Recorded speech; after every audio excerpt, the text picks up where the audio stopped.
So, dito po sa ating binasa ay ito po ay sulat ni Apostol Pablo sa mga taga Epeso, no? At sabi niya po dito, be ye kind one to another, forgiving one another even as God for Christ's sake hath forgiven you.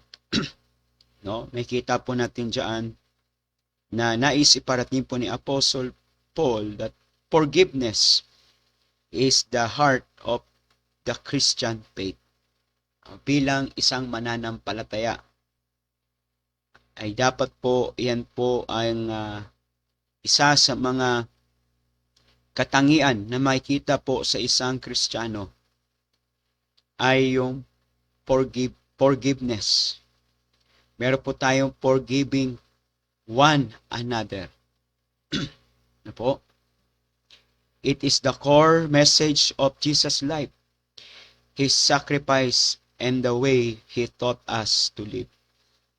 No, ito rin po pinakita ng ating Panginoong Hesukristo. No, yung kanyang sacrifice.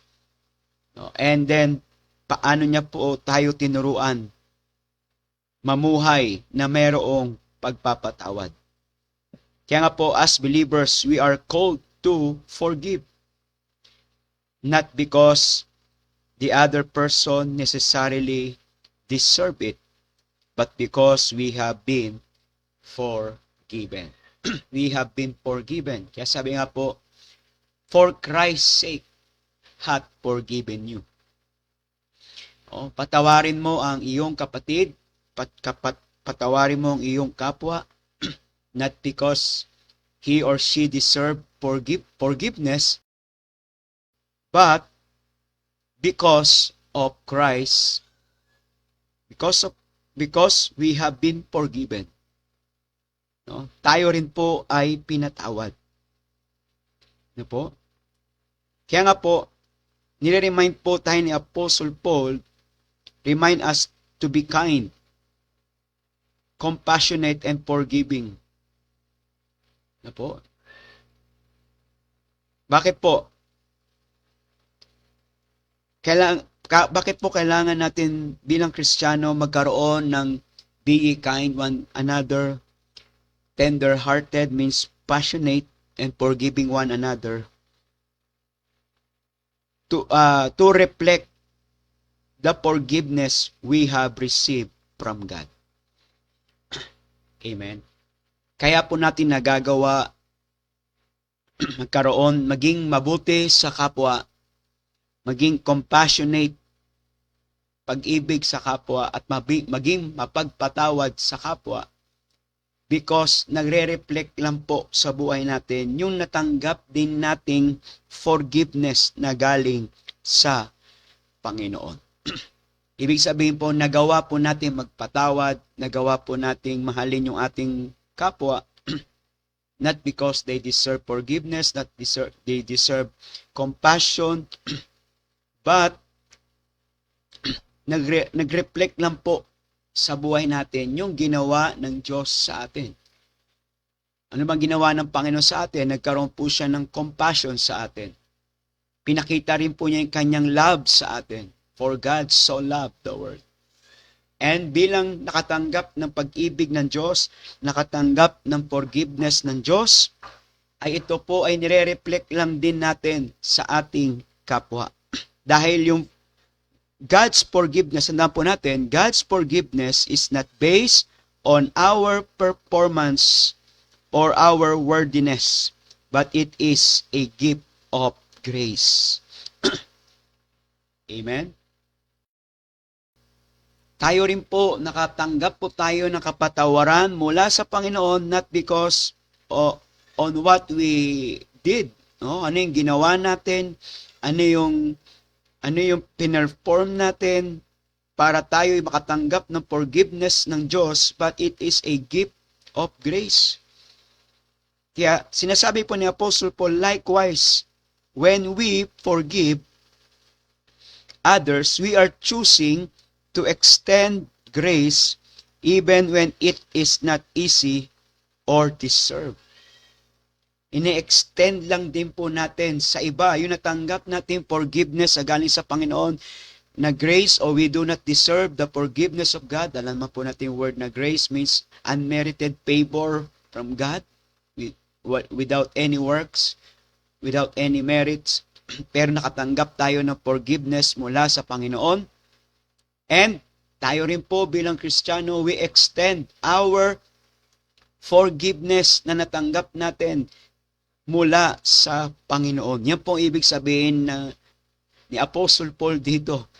Be ye kind one to another, tender-hearted, forgiving one another, even as God for Christ's sake hath forgiven you.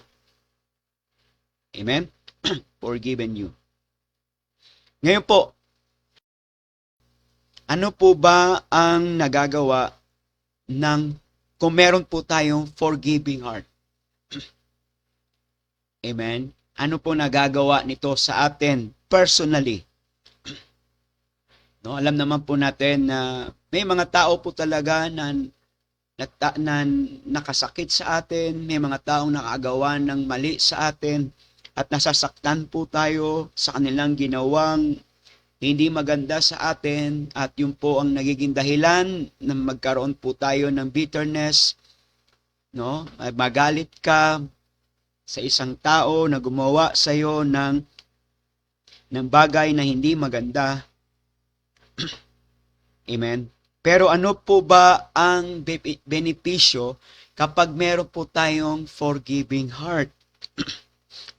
Tandaan po natin, forgiveness does not mean forgetting the hurt or excusing wrongdoing. Hindi po dahil pinatawad mo siya para makalimutan mo yung masakit na ginawa niya, or binabaliwala mo lang yung maling ginawa niya sa'yo. No? Hindi po yun ang forgiveness. Or hindi rin, ang forgiveness po ay hindi, it is not about pretending everything is okay when it's not enough. Amen? Ito po, maganda po itong statement na ito. Bakit kailangan natin magkaroon ng forgiving heart? Number one po, ilagay na po natin sa ating outline. Forgiveness is a decision to release the burden of bitterness in our hearts. Yan. Yan po ang purpose. Bakit isa sa nais ng Panginoon na magkaroon tayo ng forgiving heart? Not because na yung tao, he or she deserve forgiveness. Amen? But, ang isang beneficiary ng pagpapatawad ay hindi po yung taong pinatawad mo, kundi tayo po mismo, ikaw mismo, personal, ang nagbenepisyo. Bakit po?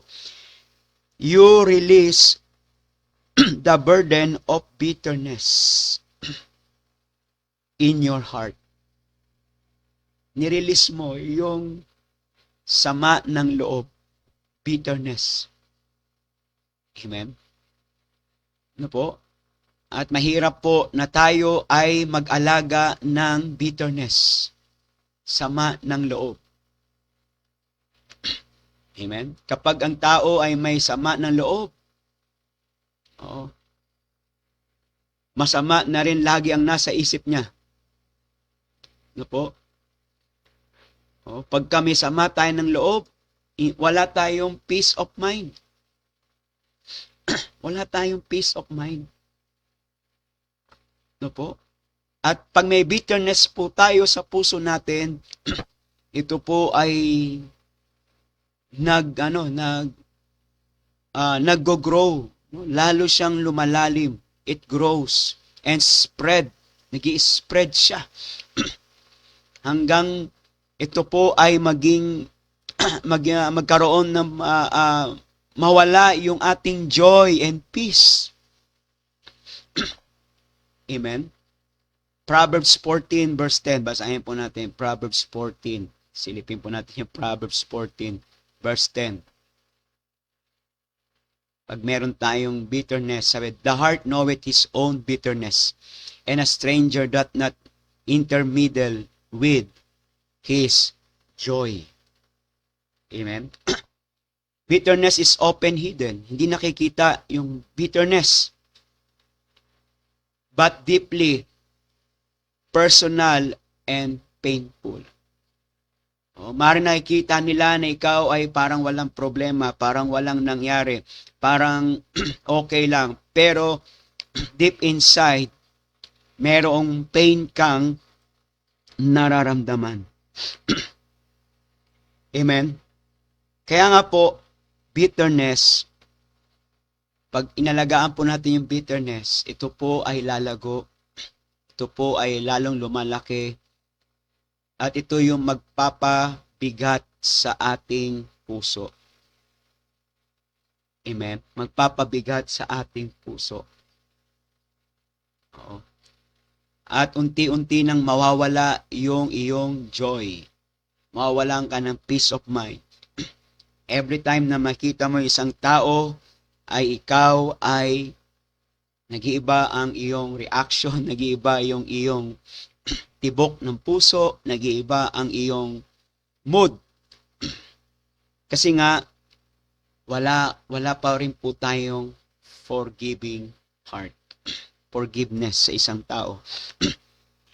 Paano malalaman na pinatawad mo na ang isang tao na nagkasala sa iyo kapag wala nang kabigatan sa puso mo? Every time na makita mo siya, every time marinig mo yung pangalan niya, every time na ano po, ibig sabihin yan ay napatawad mo na. Hindi dahil nakalimutan mo na yung kasalanan niya, hindi dahil pinabayaan mo yung maling ginawa niya, but you release the burden of bitterness in your heart. Pangalawa po, allowing us to experience peace and healing. Amen. Pag meron tayong forgiveness, ayan po ay nagbibigay ng gamot. Ano po? Gamot sa ating puso at kapayapaan sa ating puso. Nagpapagaling. Kaya nga, pag wala tayong forgiveness, wala tayong forgiving heart, dyan po nagsisimula yung ating mga nararamdamang mga sakit-sakit. Amen. No? Naapektuhan na yung ating kalusugan. Marami na po siya maapektuhan. Maapektuhan ng iyong physical. Amen? Hindi ka na makatulog. No po? Parang lagi ka ng pagod. Lagi kang exhausted kahit wala kang ginagawa. No?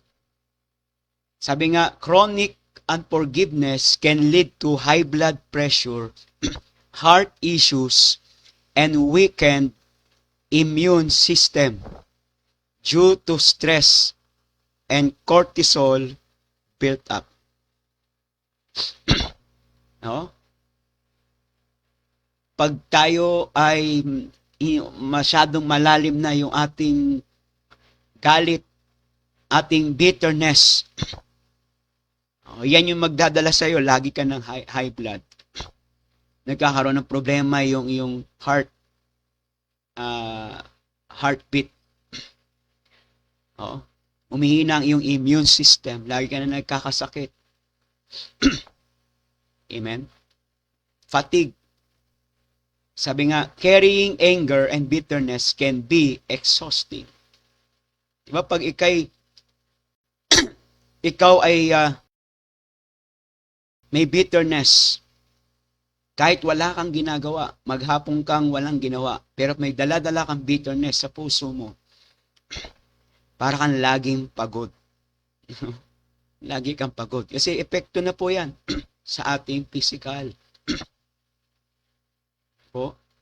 At hindi na po physical ang naapektuhan, kundi our emotional and mental effect. Amen? Mental effect. Sabi nga, yung bitterness, unforgiveness breeds inner bitterness, which can affect mood, outlook, and even identity. No, nakikita nyo? Naapektuhan na yung mood. Yung mood mo. Oh. Kaya pag pumunta tayo sa simbahan, nakasimangot tayo, di tayo nakakangiti. Oh. Pag may nangyaring hindi maganda, apektado yung mood. Kaya nga, hanga tayo sa mga taong kahit may problema, kahit may nangyaring hindi maganda, pero nakokontrol pa rin niya yung kanyang emotion, yung kanyang mood. Amen? Ano pa po? Ang naapektuhan dito sa emotion and mental health, mental effects, anxiety, and depression. Amen? Habi nga po, sa, di ko po alam, nabasa na po ba natin itong Proverbs 14 verse 30? 14 verse 30. Sabi po dito, a sound heart is the life of the flesh, but envy the rottenness of the bones. A sound heart. Ano po? No? Pagka hindi po sound heart, ibig sabihin, meron tayong unforgiving heart. No? Connect ongoing anger and unforgiveness with stress and emotional turmoil. Amen? At pangatlo po, ano pa po epekto sa ating mental health, mental effect ng unforgiving heart? Pangatlo po, ito po ay magbibigay sa atin na tayo po, pangatlo po, isolation. Isolation. Ikaw ay wala ka ng pakikipag salamuha sa bawat isa. Lagi ka na lang nag-iisa. Po. Kaya marami pa po epekto. Pag tayo ay walang forgiving heart. Amen? No? So, number 1 po natin, ano po nagagawa kapag meron tayong forgiving heart, is a decision to release the burden of bitterness. Pangalawa po, allowing us to experience peace and healing. Peace and healing. Kagaya po ng ating Panginoong Jesucristo, magbigay po tayo ng example. Demonstrate a perfect forgiveness. When He was on the cross, nung si Kristo po ay nasa cross, alam naman po natin, na siya'y pinako, wala siyang kasalanan, wala siyang ginawa, and tayo po niniwala, nangyari po yun because of us. Pero, imbis na i-charge sa tao yung nagawang ng mga kasalanan ginawa ng tao sa kanya, ano ang kanya sinabi sa cross? Then said Jesus, Father, forgive them, for they know not what they do. Amen? Ang sagot ng Panginoong Hesus doon sa cross, Father, forgive them. Amen? Pinatawad niya pa rin.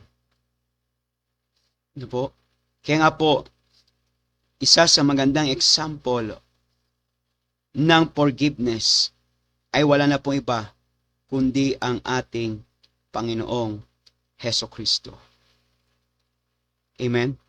So, isa pa pong Bible character na pwede nating tignan pagdating sa forgiveness. Ay, wait na, may sound ah. Pagdating po sa forgiveness, I see Joseph. Kung alam po natin ang story ni Joseph, bigyan ko po kayo ng background ng story ni Joseph. Ano po yung background ng story ni Joseph? No? It is the one of the incredible forgiveness. story of forgiveness.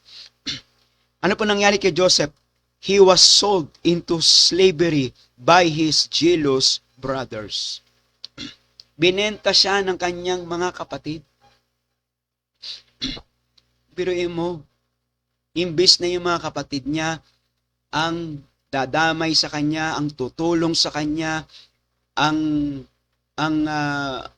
na magsisilbing talagang pamilya niya, pero binenta siya. No? Binenta po siya. Oo. Una-una ay itinapon siya sa balon. But, nung ibinenta siya ng kanyang mga kapatid, at hindi po naging maganda ang buhay ni Joseph, marami po mga hardship siyang naranasan. Amen? Ilang taon ang dumaan, naging slave po siya. Naging slave siya. Di ba? Binenta siya, naging slave. No po, naging slave po siya sa Egypt. Oo. At nakulong pa po siya. No? He was in prison. Kung si Joseph po ay walang forgiving heart, ay meron na po siyang bitterness sa kanyang mga kapatid. At sabi niya, grabe naman yung ginawa niya sa akin. Nagkanda sira-sira ang buhay ko. Nagkanda leche-leche ang buhay ko. Nagkanda malas-malas ang buhay ko dahil sa inyo. Maaaring sabihin ni Joseph, darating din ang panahon. Gaganti ako sa inyo. Ako naman ang babahawi ako. Minsan po ganon, minsan yung ating pag-iisip. Pag may mga taong nag-lockdown sa atin, may mga taong nag-umapak sa atin, ang ating laging iniisip, paano ka gaganti? Paano mo sila masasaktan din sa mga masamang ginawa nila sa iyo? But, mga kapatid, we believe dahil si Joseph po ay mayroong forgiving heart at kasama niya po ang Panginoon. Bagamat siya po ay naging slave, bagamat po siya ay nilagay sa pit, no? Pit sa balon, siya po ay napunta sa prison, but salamat, kasama niya po ang Panginoon. Joseph was promoted. Na po? Promoted. Siya po ay nagkaroon ng katungkulan sa palasyo ng Egypt. Amen? Nagkaroon po siya. Naging governor po siya ng Egypt. Kaya nga pagka meron kang forgiving heart at nakita ng Diyos yung forgiveness na meron po tayo, panalo po tayo sa Panginoon. Sa tingin ng tao, parang talo ka. Pero pagka meron kang forgiving heart, panalo ka sa harapan ng Diyos. At ang Diyos ang magpo-promote sa atin. At ano pong nangyari sa story na ito? Nagkaroon ng famine sa lugar ng kanyang mga kapatid. Amen? At ito na yung pagkakataon na babawi na si Joseph sa kanyang mga kapatid na gumawa sa kanya ng hindi maganda. Kasi po, the story po dito, yung mga kapatid po ni Joseph ay pumunta sa Egypt para humingi ng ayuda. Humingi ng ayuda sa Egypt. Pero nung pumunta sila po doon, hindi nila alam na yung kausap nila ay si Joseph. Nagmamakaawa sila. But imbes gumanti si Joseph, maglabas ng sama ng loob si Joseph, anong ginawa po niya? Ano pong ginawa ni Joseph? He forgave them and provided for them. Pinatawad niya at ibinigay pa yung kanilang mga pangangailangan. Kaya ano pong sinabi ni Joseph sa kanyang mga kapatid? Mga kapatid, ang napakaganda ng puso ni Joseph. Hindi siya naglabas sa sama ng loob dahil sa ginawa niyo sa akin, nagkanda malas-malas ang buhay ko, nagkanda gulo-gulo ang buhay ko dahil sa kagagawan ninyo. Pero anong sagot ni Joseph? Gusto niyo po malaman yung kanyang sagot? Ano ang sagot ni Joseph sa kanyang mga kapatid? Kasi usually, pagka taong gumawa sa atin ng masama, titsempo ka ng pagkakataon na masabi mo yung gusto mong sabihin, no? Masabi mo yung iyong galit at yun yung magiging output. Minsan po, pag nadala tayo ng emotion natin, meron tayong mga salita na minsan hindi na po natin makontrol at yun yung maging problema. Lalo pang lumaki yung problema. At nakakalungkot po, magkaroon pa ng physical na basahin po natin, no? Genesis chapter 50 verse 20. Maganda po ibilugan niyo po sa inyong mga Bible. Genesis 50 verse 20. Sinabi niya po sa kanya mga kapatid, "But as for you, ye thought evil against me." Opo. Para sa inyo, ginawa niyo ako ng masama. But sabi ni Joseph, "But God meant it unto good." Ginawa niyo ako ng masama. Maring ginawa niyo ako ng masama, but God meant it unto good. Pero God is good.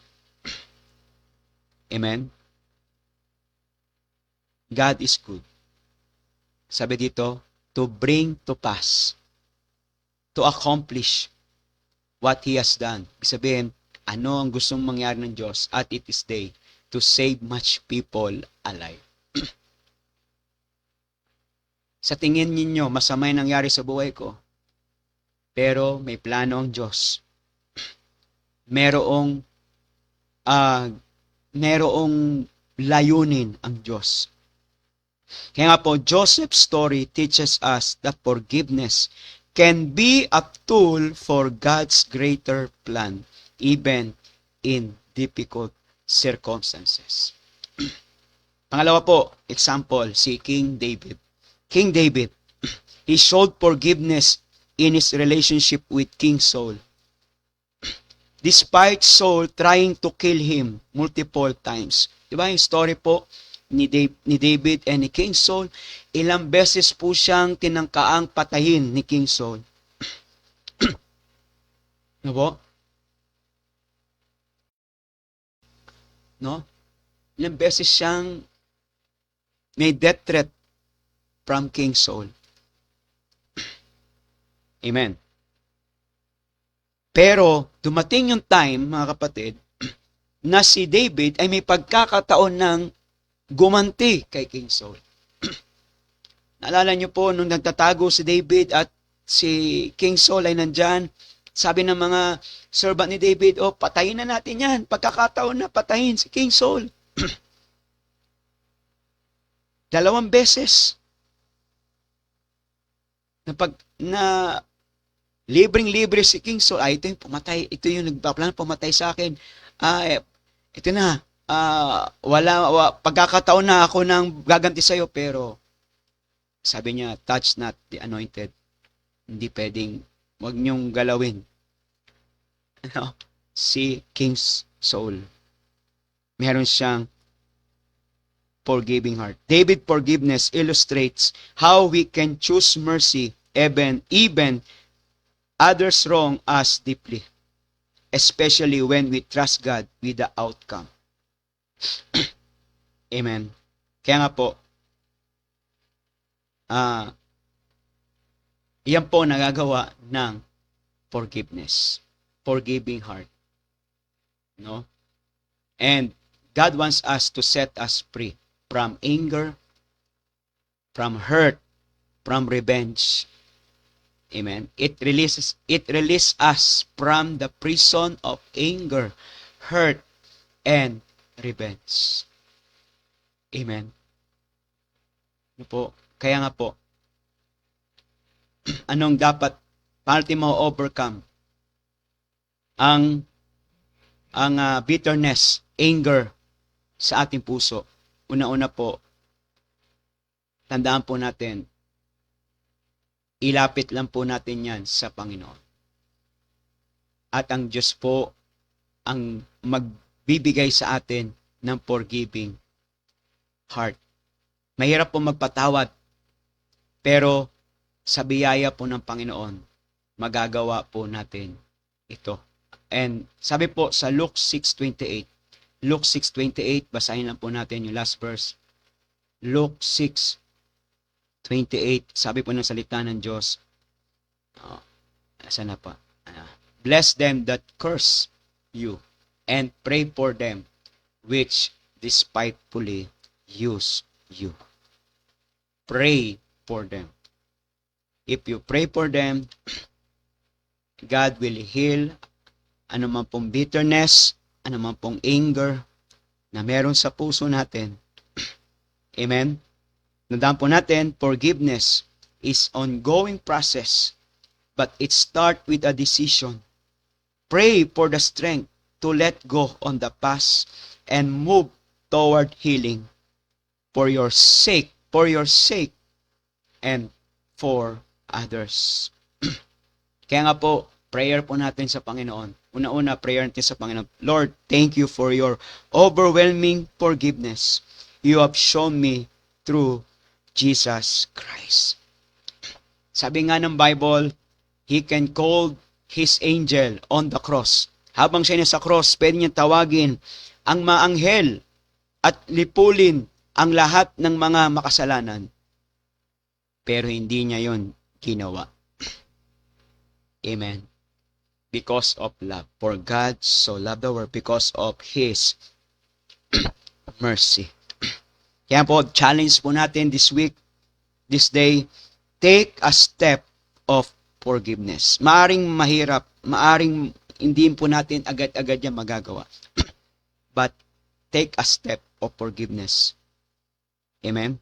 Whether it letting go of an old wound or having conversation with someone you've been holding grudge against, allow God's grace to lead you into reconciliation.